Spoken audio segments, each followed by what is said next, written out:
Buntag sa tanan. Okay, pray na to si Pastor. Nga naay boldness and power dito nya direpod.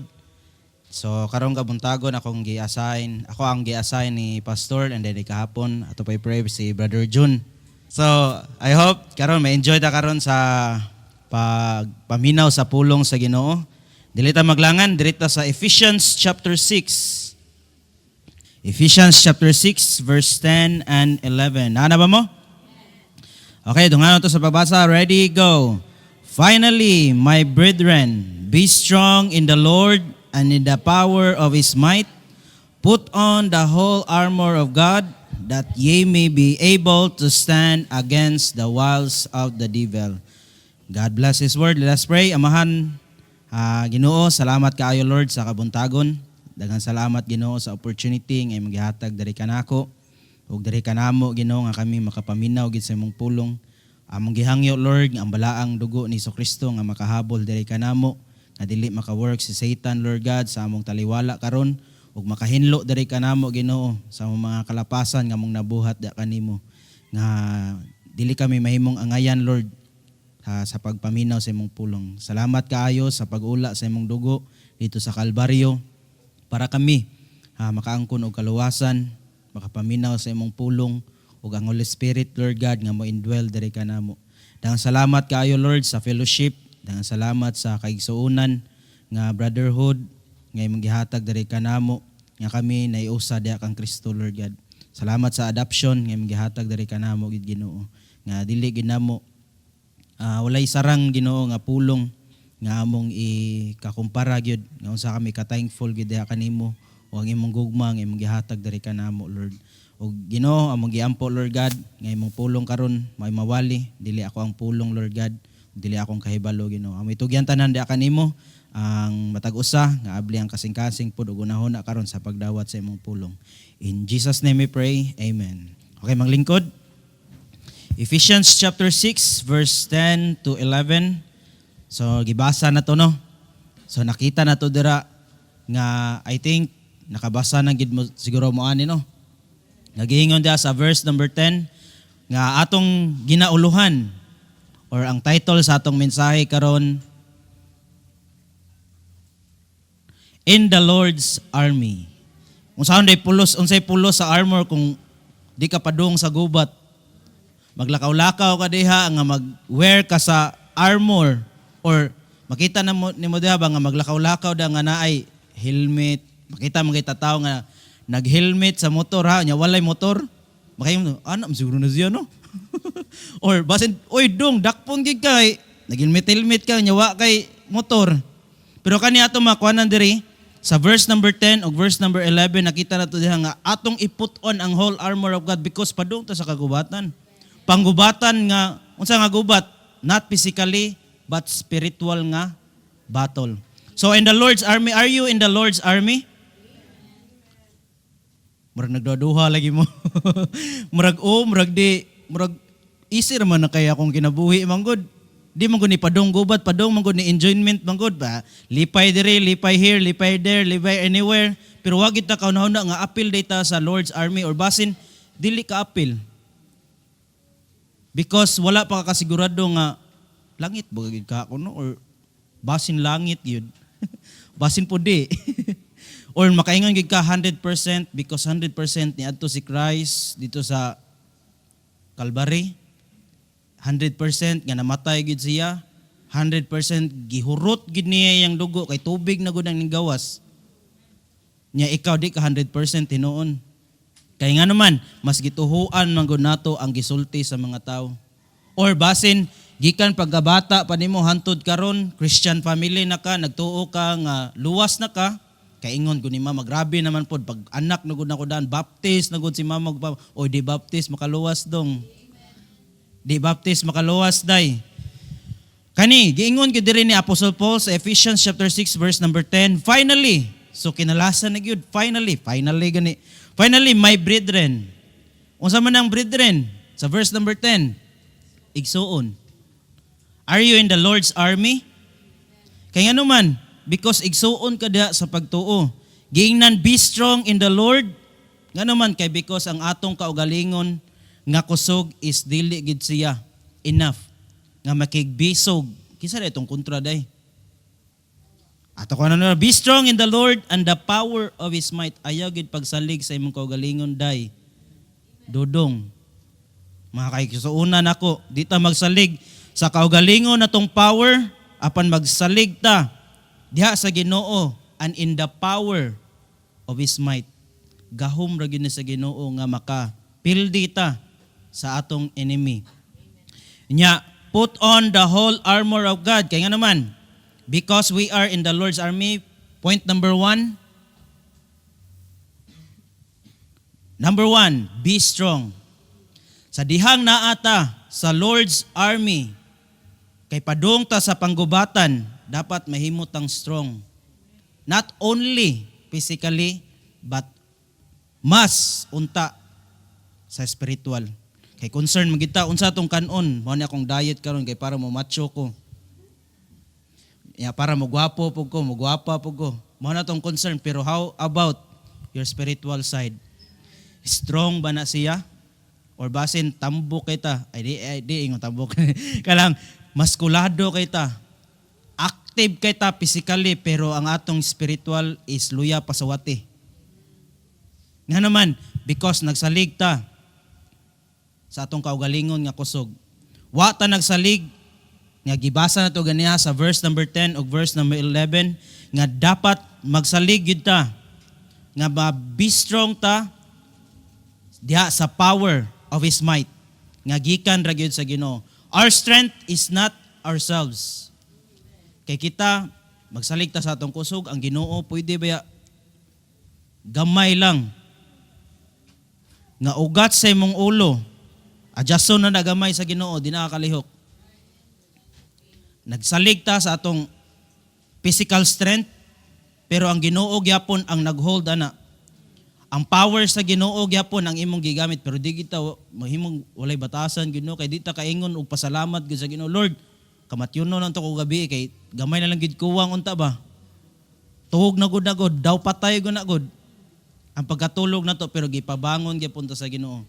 They are new every morning. Great is thy faithfulness. Wagit na kaingon sa Ginoo. Thank you, Lord. Inakapanghimuta pag gitawng kuron. Wagit na kapasalamat sa Ginoo, pero unsay mako na to? Sa matag adlaw na to, sige tag reklamo. Gamayng bikil, reklamo. Gamayng bikil, syagit dayon. Muna, be strong in the power of His might.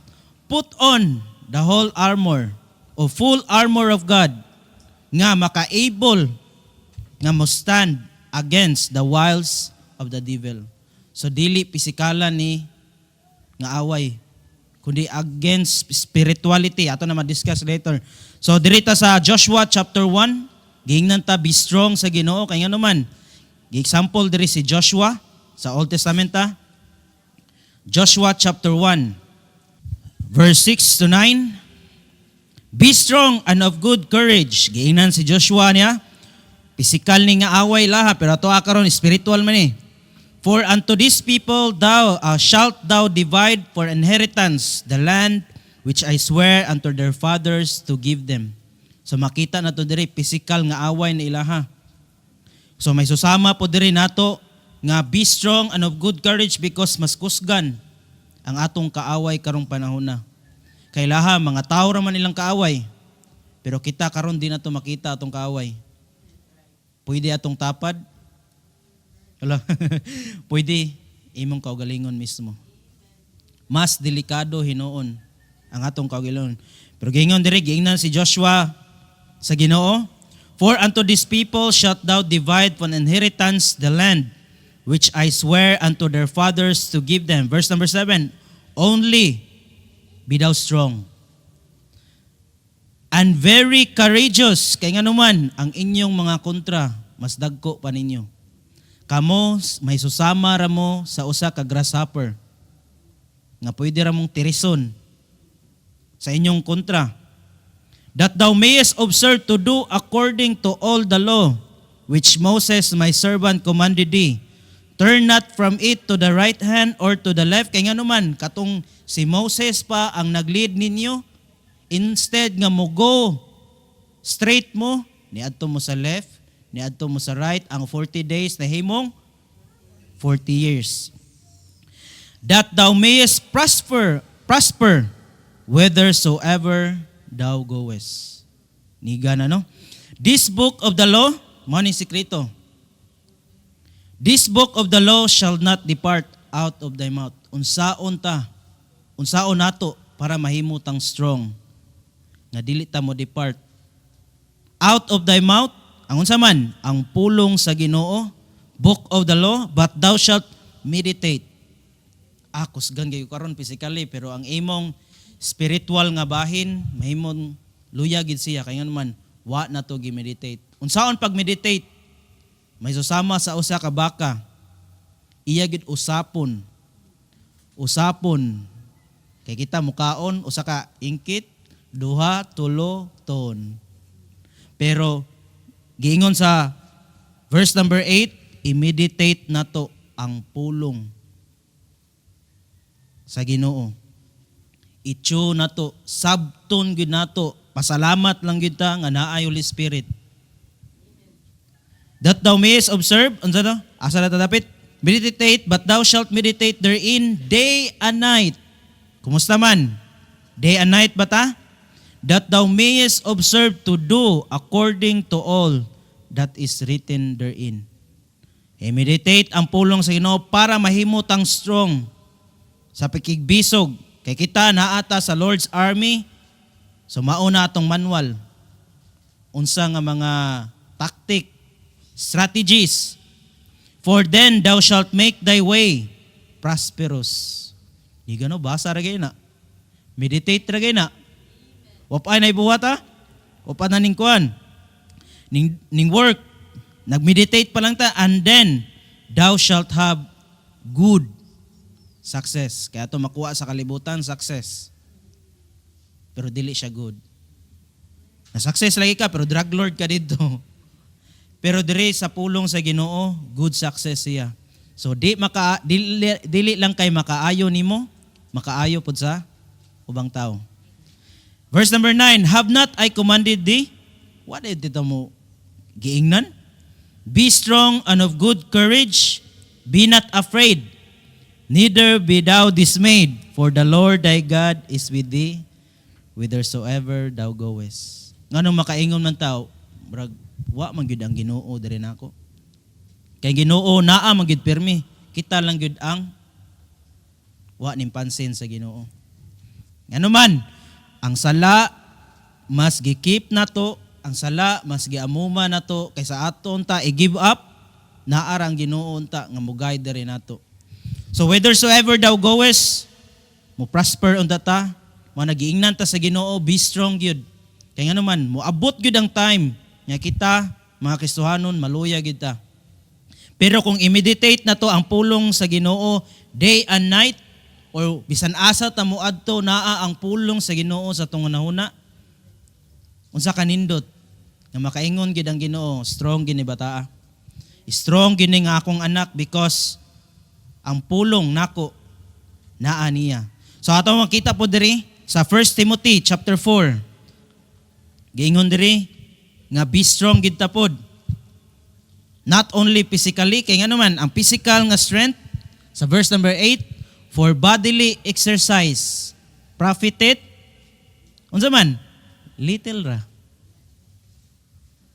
Mag-exercise ta, mag-gym gid ta, mag-jogging gid ta, muita og healthy foods, mag-fasting pa gid ta, kay para kunuhay kuan ang toxin sa atong lawas, pero giingon diri, for bodily exercise, profiteth little ra gina siya. Because ang atong body, aning kalibutana, 80, 90, hay na kayo ng 100, maka 100,000 pa yun, 1 million na ron, no? 100,000 na day. Minus 10 na lang. So, mabiyaan na nato atong physical body. Mao na niingon si Apostle Paul diri, nga profiteth little ra gina siya. Good na siya, pero little lang. But godliness is profitable unto all things. Nga magkinabuhi ta nga uyon sa kabubuton sa Ginoo, nga ma-be strong ta diha sa buluhaton sa Ginoo. In the Lord's army, profitable siya unto all things. Bisan asa ka mo adto, gingon sa Joshua, whithersoever thou goest, thou prosper. having promise of the life that now is and of that which is to come. Dili kailang karon ang pagka-godliness ug sa maabot pagyud nga na-exercise na tadaan sa pagka-godliness. So di na ta mayas mo din ang langit day magsigkanta mo din kuan day. So na-exercise na to diri samtang naa ta diri ang kalibutan na. So di ta ma-ignore dito. Mayas dito. Kay ang godliness hantod sa umaabot. Verse number 9, this is faithful saying and worthy of all acceptation. For therefore we both labor and suffer reproach because we trust in the living God who is the Savior of all men, especially of those that believe. So mahimot ang strong diha sa Ginoo. Di concern na to ang physical, pero ato po ng panggaon because it is the temple of the Holy Spirit. So, mas tagaan na tog importansya ang pagka-godliness because diha ta na makaingon gid ta nga strong gid ko.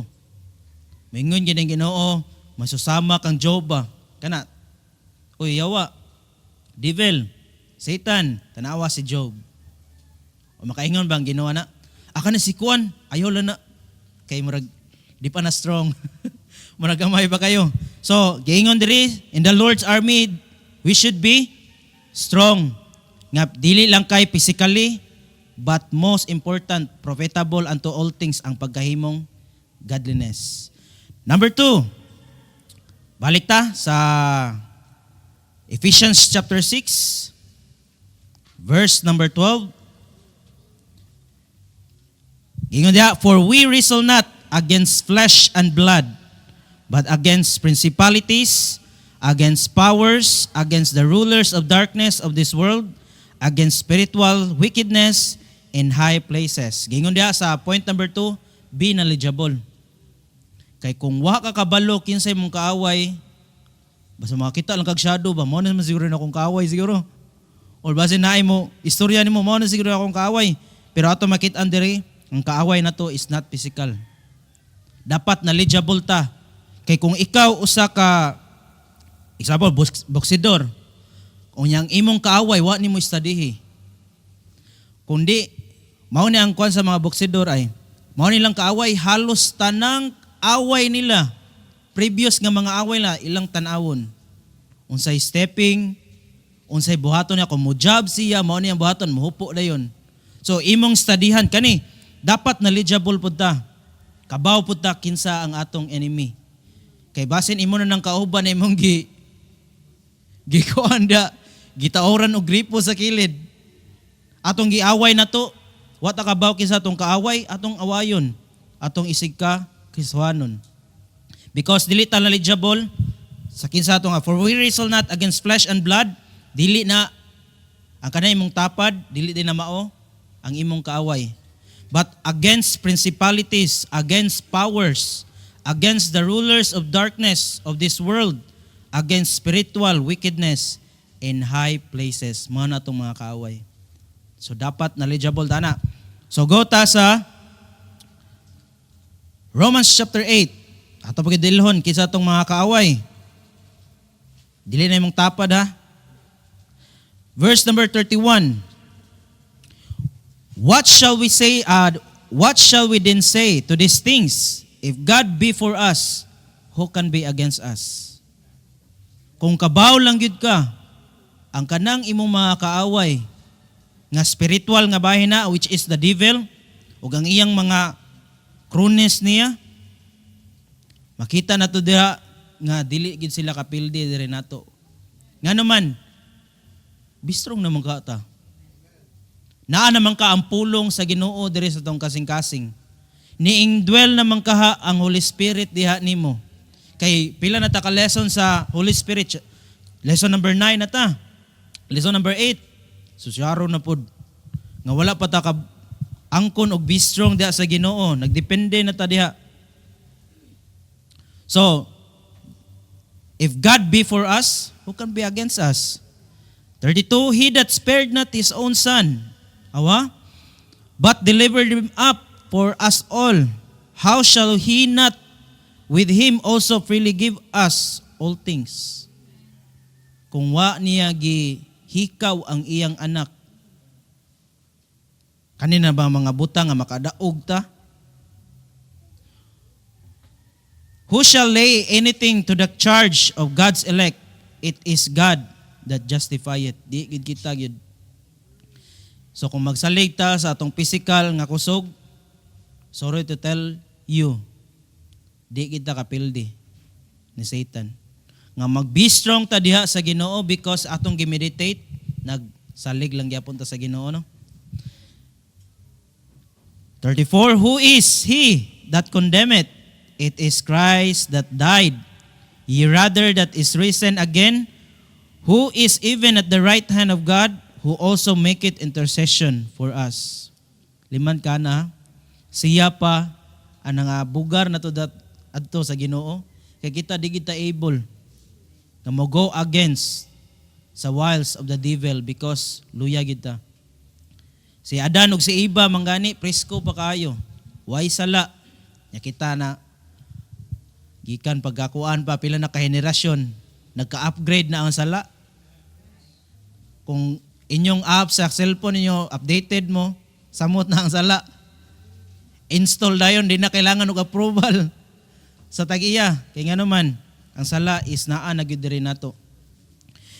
Nya pasalamat ta nga naay Kristo nga namatay, nalubong, nabanhaw og nga bugar ginato dito. Kana siya, God is still working on him, on her. God is still at work. The Holy Spirit is still at work sa matag usa diri nato. So dapat knowledgeable ta ana. I hope naa na gyud tay Kristo, no. Kay dili gid mahimong kuan na lang gyud. Malimtan ra gid nato kay way Holy Spirit nga magpa-remind diri nato. Nga kita naay Ginoo, naay Kristo nga mo nangabugar nato didto sa langit. Verse 35, who shall separate us from the love of Christ? Mani, mamong ginato, yango-ngo kada adlaw, shall tribulation? Kabaw ba mo? Ang tribulation dili makapabuwag nato sa gugma sa Ginoo. Knowledgeable ba ta na? Kaya ito problema, shaok dayon. Or distress. Ato stress pa lang. O para distress. Or persecution, wala pa tagi sakit. Ning undang na ta. Wala na ta nagunahuna sa gugma sa Ginoo diri nato. Or famine, ato gutom lang, usa ka kaonan lang. Pero kani, famine na gyud. Damay-damay na. Or nakedness, naghubo na mata diha, una na ba tayo gisulob? Or ang atong gipangsulob, nagdanok na lang, mao'y pinakadaghan og lugar sa atong panimalay. Or peril, kalisdanan. Or sword, na kuan toothpick pa lang. Unsa man? As it is written, for thy sake we are killed all the day long. For we are accounted as sheep for the slaughter. Kung kabaw lang yun ta, nakita usa ka Kristohanon man ka, sama ta usa ka sheep nga ihawonon gyud permi. Because si Satan, ang principalities aning kalibutana is nagpunteriya gini nato. Nganong dili man ta threat ni Satan because nag-agbay na si Satan yan mo. Ka-birds na kayo. Din kailangan tintalon oy. Kuan man ta. Migo naman kay ta. Tagalangit lagi ka pero ang imong kinabuhi imperno pod. Nga naman best friend mo ni Satan. Mawala na threat. Si Satan diri nato mo na hayahay na kay ta. Di na ta ka-experience of tribulation because wa na threat si Satan diri nato. Distress, daan ta tay kuan nino kanang tistingan unta tani ba kay para matistingan gyud ang pagtuo nato diha kang Kristo. Kay giingon diri ang atong kinabuhi may susama sa usa ka sheep gyud ma-threat gyud si Satan diri nato. Kung wala na threat si Satan sa atong kinabuhi, base nag-uban-uban na ni Satan. Nay, in all these things we are more than conquerors. Asa ka na? Because we are strong, we are knowledgeable da sa pulong sa Ginoo. Nigbuhat ta sa pulong sa Ginoo giingon diri, more than conquerors ta. Mananao gid ta. More than pagid ana because naa si Kristo diri nato. Through him that love us. Kabaw ba ta nga gigugma ta sa Ginoo og more than conquerors ta? For I am persuaded that neither death nor life, nor angels, nor principalities, nor powers, nor things present, nor things to come, nor height, nor depth, nor any other creature shall be able to separate us from the love of God, which is in Christ Jesus our Lord. Knowledgeable ba ta na? Nga naay Ginoo, nga namatay, nalubong ang labanaw, nga nahigugma na to. Nga nahigugma ni mo. Nga naata sa Lord's army because naay usa ka Ginoo. Nga ginganlan og Hesukristo, nga nahigugma diri nako. Nga walay kalisod nga makapildi because I am strong ug kabalo ko kinsa akong gisaligan ug kinsa ang nahigugma diri nako. Point number 3, Ephesians chapter 6 verse number 13. Point number 3, be equipped. Dapat equip ta. Saun sa man nga giingon diri, the armor of God. Basin equip ta og kasuko, equip ta og kayugot, equip ta og unforgiveness nga kasing-kasing, equip ta sa atong mga kaagi tungod manggod inani akong na-experience akong ginikanan. Buy-in oy. Kung mao na atong nahimong pundasyon sa atong kinabuhi na ay balaang dugo ni Jesucristo ay na ay prinsipyo sa Ginoo nga gihatag diri nga i-put on o i-put off to ang mga kaagi nimo. Put on. Verse number 13. Wherefore take unto you the whole armor of God. Equip ta ni. Number 1, unsa man? Belt of truth. Nga gingon diri that ye may able to withstand in the evil day and having done all to stand. Kaya ano? Stand therefore. Kaya naman, nagyaka na ta. Napildi na kita, pero gingon sa Ginoo, stand, be equipped, having your loins girt about with truth. Nga mo stand firm ta diha sa kamatuoran, nga mahimo na tong bag-o nga pundasyon sa atong kinabuhi. Kaysa una, wala patay Kristo, ang atong pundasyon, bakak. Bakak dire, bakak dito, malipay pa ta, nga makasala ta. Because walay ka matuoran nga mao si Kristo mismo. Kadua, and having on the breastplate of righteousness, nga magkinabuhi ta, nga naay integridad, ug naay pagkabalaan yun. Kaya ning dwell diri nato balaan, dapat ang atong kinabuhi balaan pod. Una, belt of truth, kamatuoran, breastplate of righteousness. Kumusta man? Nabatana? Kristohanon ta, pero nganong batasan lagi ato, dili makaon lagi. Iro pag di kakaon lagi. Nga bisan unsa man ay kanon sa iro. Pero di makaon og iro ang batasan niya mag-claim og Christian. Uy, wala kay breastplate of righteousness. Basin wala po kay makamatuoran. Wala belt of truth. Ikatulo, shoes of the gospel of peace. Verse number 15, and your feet shod with the preparation of the gospel of peace. Or ikalakaw na to, dugo-dugo na yun. Kay makasakit ta sa ubang tao. Ang paglakaw, ang presensya lang na to daan, anang lugara, paglakaw na to daan lugara, is dili nindot. Magpanginto ang mga tao, kay nga naman, dili gospel ang imong gisulob. Dili ang sapatos sa preparation nga makita sa mga tao, ay sige, istorya na niya kay pati kinagkuon. Or nindutan kay kuan niya kay may istorya gani ni siya, naa gani niyang presensya gani, makaingon ko, murag langit man siguro ni no. Kay sige hisgot sa pulong sa Ginoo. Or ang presensya lang niya daan lahi gyud. Kay nga naman gisulob nimo ang sapatos nga nagprepare sa pagwali sa Ebanghelyo. Kaupat, shield of faith. Above all, taking the shield of faith, wherewith ye shall be able to quench all the fiery darts of the wicked. Si Satan is grabe kahinigo yun. Even the strands of your hair, maigo niya. Maigo gid niya. So, giingon ni Apostle Paul dere, above all gid siya, ang shield of faith protects from enemies' attack. Kay mutira gid si Satan dere nato. Una may tira-tira si Satan, duol na kay day na day nagkapyot na nimo day. Di naman kaangay at kuanon atakon kay kauban naman ta. Kita na may mga attack. So shield of faith dapat atong bitbiton. The next, of course, the helmet of salvation. Sa verse number 17, and take the helmet of salvation and the sword, helmet of salvation. Unsa man na? Confidence in your salvation guards your mind.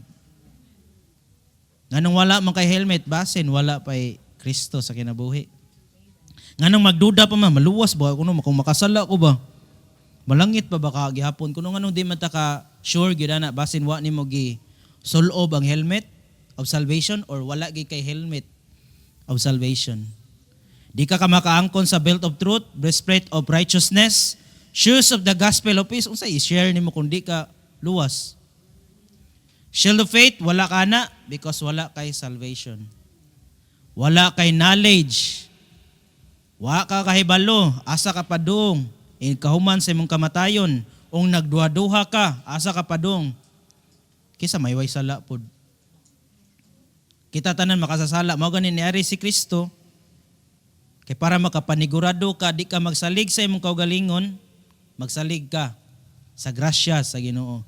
So helmet of salvation, and then number 6, sword of the Spirit. Verse number 17 gyapon. And take the helmet of salvation and the sword of the Spirit, which is the Word of God. Kumusta man ang inyong sword?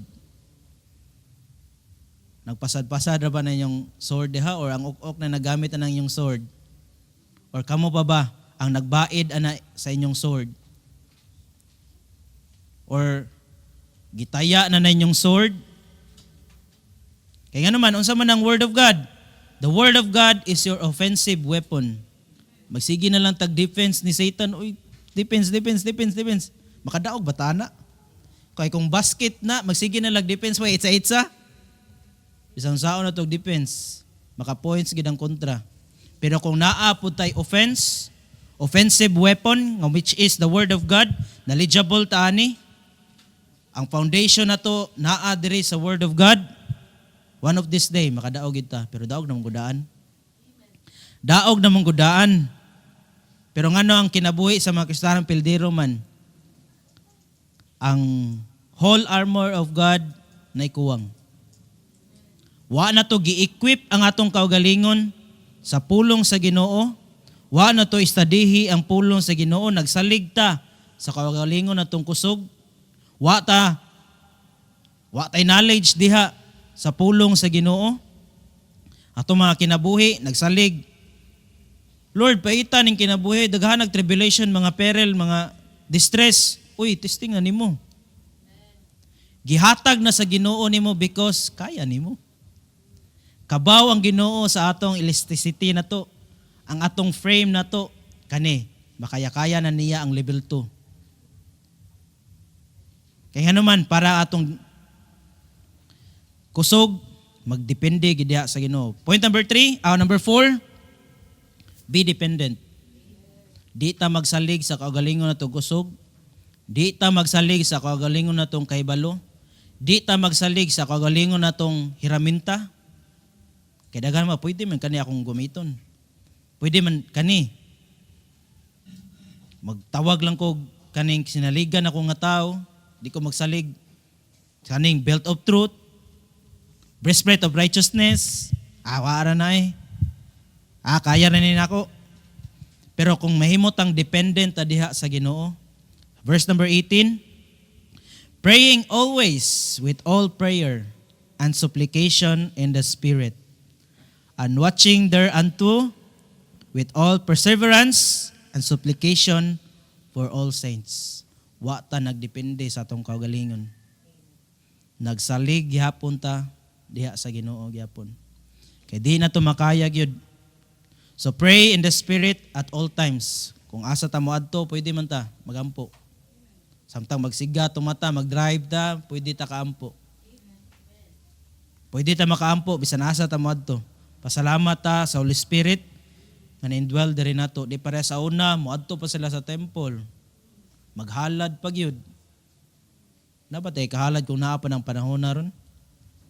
Bisan sa lampati, manako pa taasa. Sa lampati, mamatay na sa lampati, katirador na to. Di maadto sa temple. Ug una sa tanan, why mga budget? Ngay ka-offer. Tapilang kanding ron be. O shape lang, anong shape? Ero, mangganit, tapila, 15,000. Nga di makaon. Nga pakanunon pa nimo haumat ang shape nga mo produce og wool, mo produce og karne. Ang ero, mahal man kay gani magpabakunahan pa. Pero nay budget. Pero kani wala kita. Moadto pa ta sa Jerusalem, buhay tay kapliti, maglakaw ta didto. Na, di makaya pero pasalamat ta nga maka-pray ta bisan asa. Makadepende kita sa Ginoo. Pero yun sa nato atong connection unta nato sa Ginoo. Wala to gigamit. Nga mo depende ta sa Ginoo magsi unsay sudan ron, maglalis pa. Pero kung naa to diha sa Ginoo, diya ta maglibog jud unta sa atong kinabuhi. Pero gabi kalibog atong kinabuhi ron because wala to gidepende atong kinabuhi sa Ginoo. Pasalamat ta nga naay pulong gid sa Ginoo no.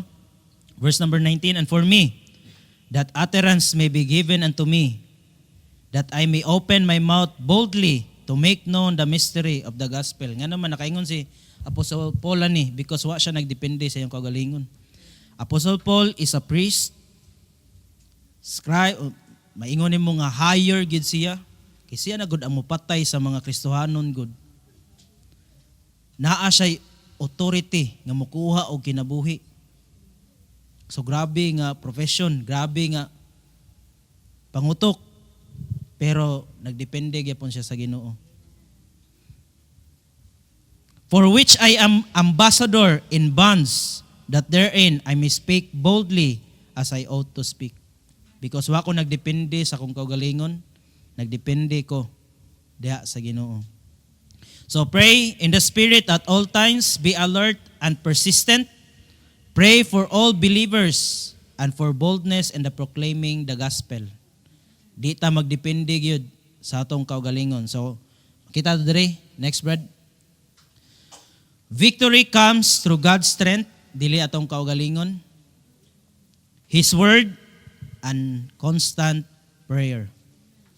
A soldier of Christ, we are called not just to fight, but to stand firm.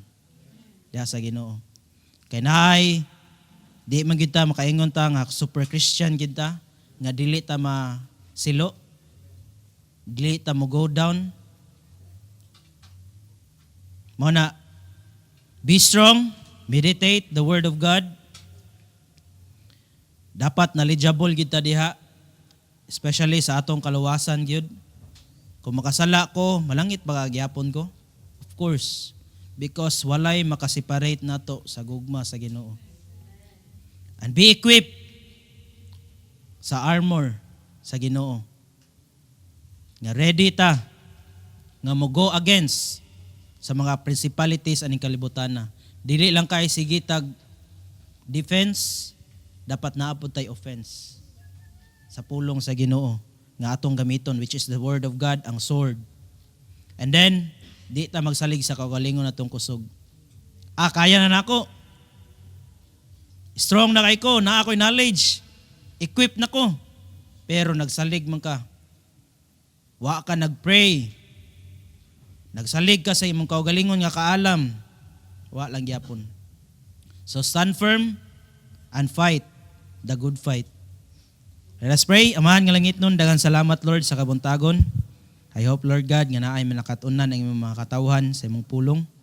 Daghang salamat Lord nga kami imo kitagaan og higayon gid Ginoo nga makaangkon sa mga butang nga aning kalibutana para sa imong kamayaan Lord. Tabangi kami nga dagaan gid namo og dako nga balor gid Ginoo ang imong gihatag diri kanamo nga kaluwasan gyud nga mahimo kaming strong gyud diha kanimo Lord kay tungod ikaw ang mong kusog ug ikaw ang mong kalipay Lord God. Bisan imo paming tagaan o imo kaming himuon nga adunahan ning kalibutan na, pero kung wala ka may pawa na lang na Lord kung wala ka sa among kinabuhi. Daghang salamat Ginoo sa imong kaayo gyud sa among kinabuhi. Daghang salamat Lord sa imong armadura nga imong gihatag diri kanamo.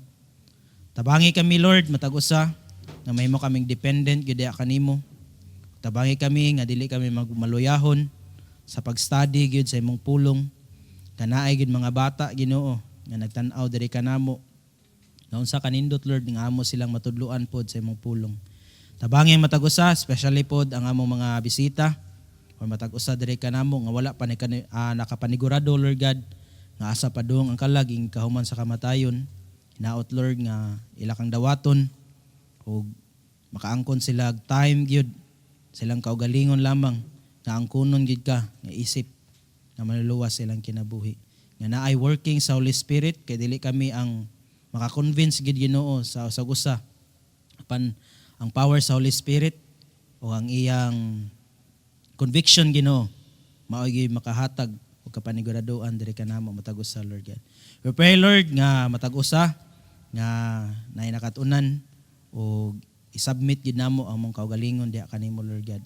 And I pray sa altar call nga matag usa nga mo depende diha kanimo ug ma-equip Ginoo sa imong armadura ug magka-desire gid kami matag usa nga among basahon ang imong pulong ug makaangkon gid kami og knowledge Ginoo ug mahimong wisdom gid diri kanamo kay amo nang gi-apply sa matag usa nga kinabuhi Lord.